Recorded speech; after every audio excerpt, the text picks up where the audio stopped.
Bismillahirrahmanirrahim. Assalamualaikum warahmatullahi wabarakatuh. Pada video kali ini kita akan mencoba membahas mengenai tentang sholat wajib. Dimulai dari dengan pengertian sholat. Sholat dalam arti bahasa itu artinya berdoa, sedangkan menurut istilah itu berarti bentuk peribadatan kepada Allah Subhanahu wa taala yang berupa perkataan dan perbuatan yang dimulai dengan takbiratul ihram dan diakhiri dengan salam sesuai dengan syarat dan rukun yang telah ditentukan. Nah, selanjutnya syarat-syarat sah sholat. Yang kedua rukun sholat, syarat sama rukun. Kalau syarat itu harus ada sebelum kita sholat. Kalau rukun sholat itu hal-hal yang harus ada pas kita sholat.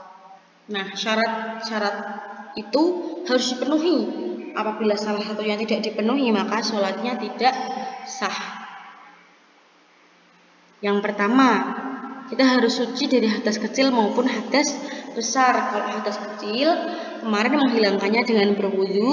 Kemudian kalau hadas besar, dapat dihilangkan dengan mandi wajib. Yang kedua, suci badan, pakaian, dan tempat dari segala jenis najis. Yang ketiga, menutup aurat. Yang keempat, menghadap kiblat atau Ka'bah. Dan yang kelima, masuk waktu sholat. Kemudian itu tadi kan syarat-syarat sah sholat. Kalau ini rukun sholat. Rukun sholat juga harus dipenuhi. Kalau salah satu rukunnya hilang, ditinggal maka sholatnya tidak sah. Adapun rukun sholat adalah sebagai berikut. Niat dalam hati bersama dengan takbiratul ihram sedang melafalkan niat, hukumnya adalah sunnah.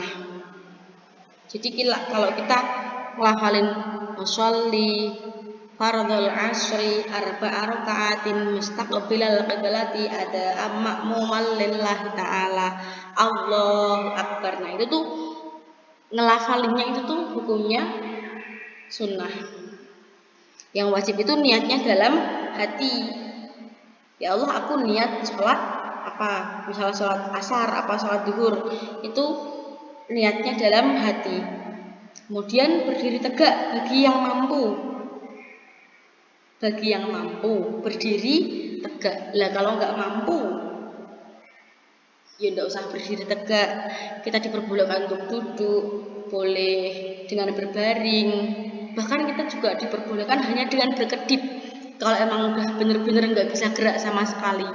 Kalau kedip-kedip nggak bisa, ya udah saatnya kita untuk disolatkan. Yang ketiga, takbiratul ihram. Kemudian yang keempat, membaca surat Al-Fatihah pada tiap-tiap rakaat. Jadi membaca surat Al-Fatihah pada setiap rakaat, semua rakaat itu hukumnya wajib. Rukuk dengan tumak ninah. Tumak ninah itu berhenti sejenak. Jadi rukuk mandek sedelok, ora langsung jungklak-jungklip. Kemudian iktidal dengan tumak ninah. Yang ketujuh, sujud 2 kali dengan tumak ninah. Ke-8 duduk di antara 2 sujud juga dengan tumak ninah. Terus duduk tasyahud, tahiyat akhir juga dengan tumak ninah. Kemudian membaca tasyahud akhir. Loh, kok enggak ada tahiyat awal, Mbak? Kok enggak ada tasyahud awal? Iya, tasyahud awal masuknya ke dalam sunnah sholat. Nanti kita bahas nanti. Kemudian membaca tasyahud akhir. Kemudian membaca salawat Nabi pada tasyahud akhir, hukumnya masuk juga ke dalam rukun sholat yang hukumnya menjadi wajib. Kemudian membaca salam yang pertama. Jadi salam yang pertama itu wajib, kalau yang kedua sunnah. Kemudian tertib atau urut dalam mengerjakan rukun-rukunnya. Ketiga, hal-hal yang makruh dalam sholat. Yang makruh dalam sholat itu apa aja? Ada menahan hadas, ngempet pipis, ngempet BAB, itu juga hukumnya makruh. Kemudian melihat ke arah kanan dan kiri atau ke atas, sholatnya sambil lirak-lirik itu gimana? Yaitu makruh hukumnya. Kemudian meludah, sholat kok sambil meludah, kan tidak sopan. Kemudian memejamkan mata, sholatnya sambil merem, juga tidak boleh. Makruh, bukan tidak boleh, makruh. Kemudian menutup mulut rapat-rapat, sholatnya kok diem tok. Terus dia yang dibaca apa? Yang dibaca semuanya dalam hati. Itu juga hukumnya makruh. Kemudian menahan telapak tangan di lengan baju ketika takbiratul ihram, ketika ruku dan ketika sujud. Kemudian bertolak pinggang, pokoknya bersedekap. Terus sholat di kuburan atau tempat peribadatan agama lain. Jadi sholat di kuburan itu hukumnya makruh. Kemudian muka menengadah ke langit, sholatnya embek ndangak, tidak boleh, makruh ya. Terus melakukan hal-hal untuk mengurangi kekhusyuan sholat, itu juga makruh. Kemudian selanjutnya kalau tadi yang makruh dalam sholat, kalau ini hal-hal yang membatalkan sholat. Apa aja sih yang membatalkan sholat itu? Perkara yang membatalkan sholat adalah sebagai berikut. Yang pertama, berhadas atau batal wudhunya. Kalau wudhunya batal, kalau kita hadas ya wudhunya batal, berarti sholatnya yo batal. Dan pas sholat kentut, ya berarti wudhu meneh, sholatnya batal, wudhunya yo batal. Selanjutnya terkena najis yang tidak dimaafkan. Kemudian berkata-kata dengan disengaja walau satu huruf saja, tapi memberikan pengertian. Sholatnya kok sambil bisik-bisik sama sebelahi, tidak boleh, itu membatalkan sholat. Kemudian terbuka auratnya dan tidak segera ditutup. Kalau ada perempuan yang cewek-cewek itu, kalau sholatnya pakai mukena parasit kan kadang kalau kena kipas itu buka ya mukenanya. Nah, rukuhnya ki buka, nek ndak segera ditutup, itu kan terbuka auratnya. Kalau tidak segera ditutup, maka sholatnya batal. Tapi nek cepat-cepat ditutup, yo ndak apa-apa. Kemudian berniat membatalkan sholat. Aku tak batalkan sholat WA, itu juga batal. Kemudian makan dan minum dengan sengaja walaupun sedikit, meskipun sitik tok, makan ataupun minum dengan disengaja itu juga membatalkan sholat. Kemudian menggerakkan anggota badan 3 kali berturut-turut atau sekali gerakan dengan gerakan yang keras seperti melompat. Menggerakkan anggota badan 3 kali berturut-turut. 3 kali berturut-turut dalam satu itu, dalam satu rukun. Misal ketika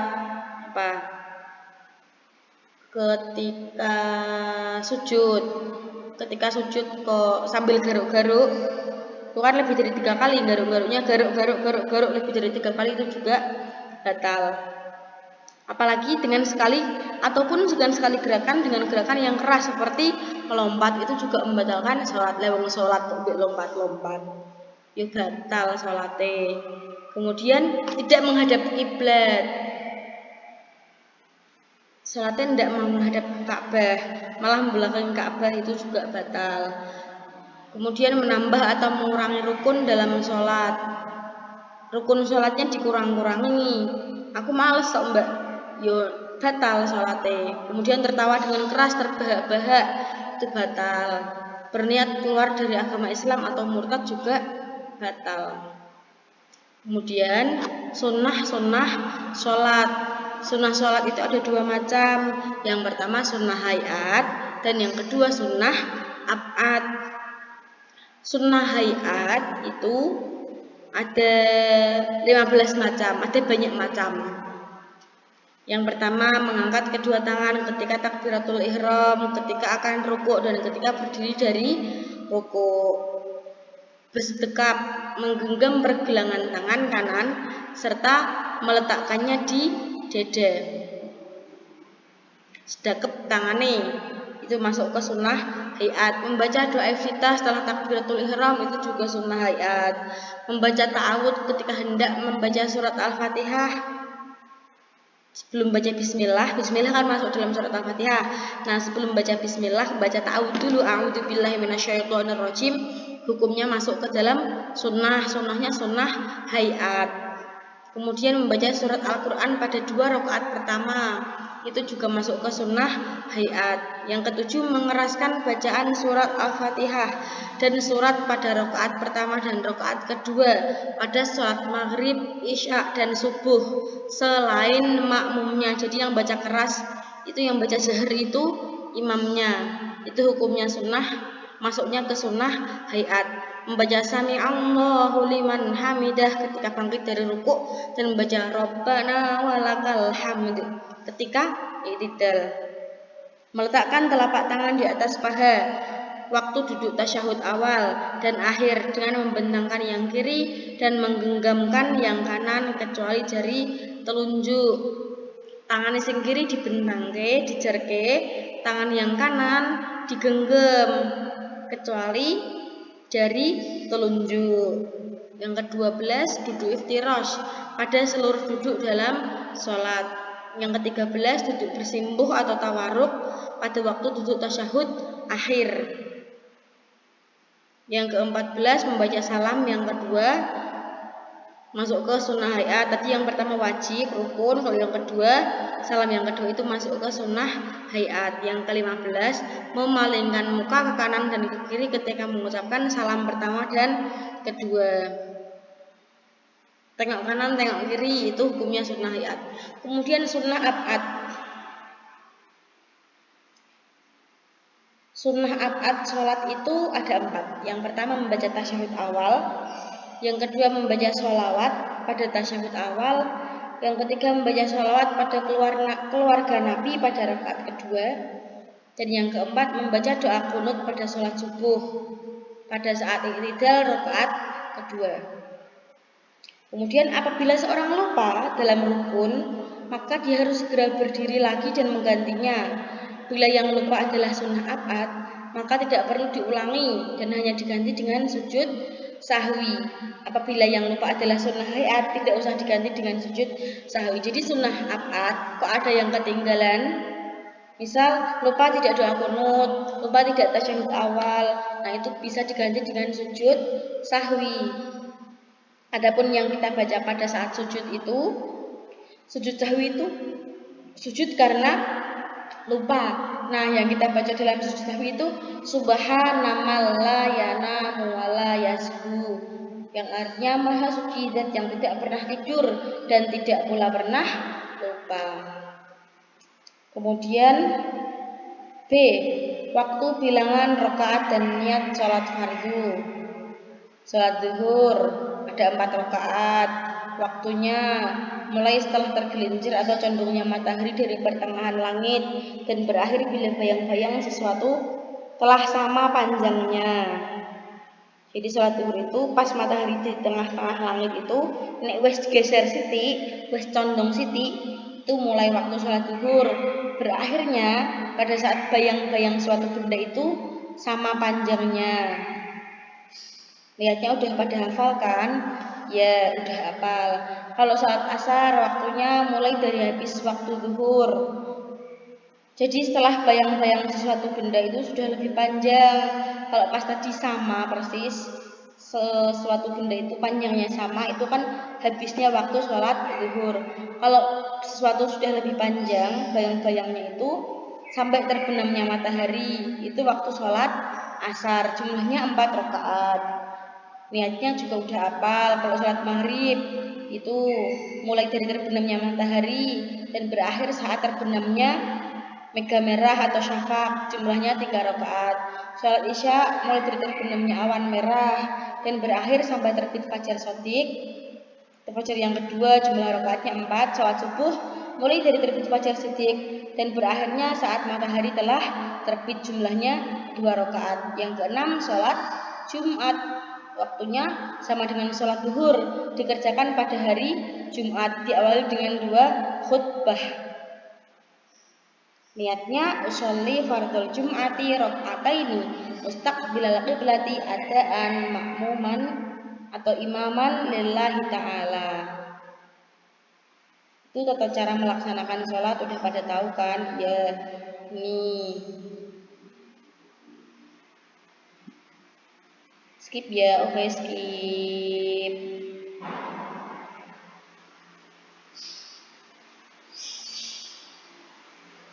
Kemudian zikir sesudah sholat. Jangan lupa baca istighfar.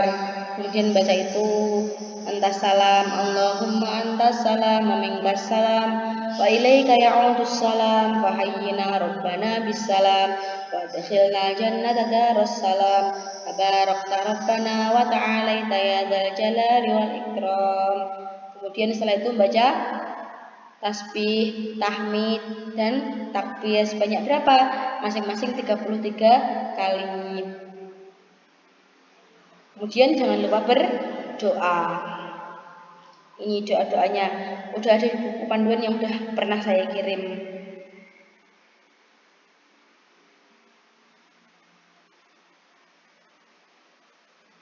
Kemudian tentang sholat jamaah. Sholat jamaah adalah sholat bersama-sama, sekurang-kurangnya ada 2 orang, yang satu jadi imam dan yang satu jadi makmum. Hukum sholat jamaah itu apa? Wa idza kunta fihim fa aqamta lahum shalah faltakum ta'ifatum minhum ma'ak. Dan apabila kamu berada di tengah-tengah mereka, sahabatmu, lalu kamu hendak mendirikan sholat bersama-sama mereka, maka hendaklah segolongan dari mereka berdiri sholat bersamaan. Jadi hukumnya sunnah muakkad. Sunnah yang dianjurkan itu namanya sunnah muakkad. Kalau hadisnya itu sholatul jamaati afdalu min sholatil fardhi bi 27 darajah. Kebaikan sholat berjamaah itu melebihi sholat sendirian sebanyak 27 derajat. Kemudian adapun yang disunahkan berjamaah sebagai berikut: sholat fardu 5 waktu, sholat 2 hari raya, sholat istisqa. Sholat istisqa itu minta hujan, sholat jenazah, sholat tasbih, dan sholat gerhana. Syarat-syarat berjamaah apa aja? Syaratnya menjadi imam, orang laki-laki menjadi imam, makmumnya boleh laki-laki dan wanita. Yang kedua, apabila orang perempuan menjadi imam, makmumnya hanya wanita saja. Yang ketiga, banji yang menjadi imam, makmumnya banji dan wanita. Cowok tidak boleh makmum banji, tidak boleh. Yang keempat, orang yang menjadi imam diutamakan yang lebih fasih bacaannya. Berarti bukan dia berarti meskipun dia udah tua tapi kebacaan tidak fasih, bisa jangan. Kemudian orang yang lebih tua usianya di antara para jamaah, dia udah tua tapi bacaannya udah tidak fasih, gimana? Kalau ada yang tua juga yang fasih. Kalau tidak ada ya yang fasih, ben semangat sing jadi makmum. Kemudian orang yang alim di bidang agama, terutama ilmu fikih. Yang ketujuh, orang yang paling banyak amal solehnya dan yang paling sedikit berbuat maksiatnya. Yang kedelapan, imam tidak menjadi makmum, ya iyalah wong dia jadi imam kok. Kemudian syarat menjadi makmum berniat mengikuti imam, jadi manut ya. Harus manut sama imam. Makmum mengetahui segala gerak-gerik yang dilakukan oleh imam. Tempat makmum berada di belakang imam. Ya namanya makmum ya di belakang, kalau imam ya di depan. Kemudian makmum mengikuti segala gerak imam. Makmum tidak boleh mendahului dan melambatkan gerak dari imam dalam melakukan rukun-rukun sholat. Orang untuk disii juga orang untuk ngereni.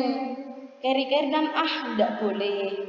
Kemudian sholat makmum harus sama dengan sholat imam, seperti sama-sama sholat duhur, sama-sama sholat asar.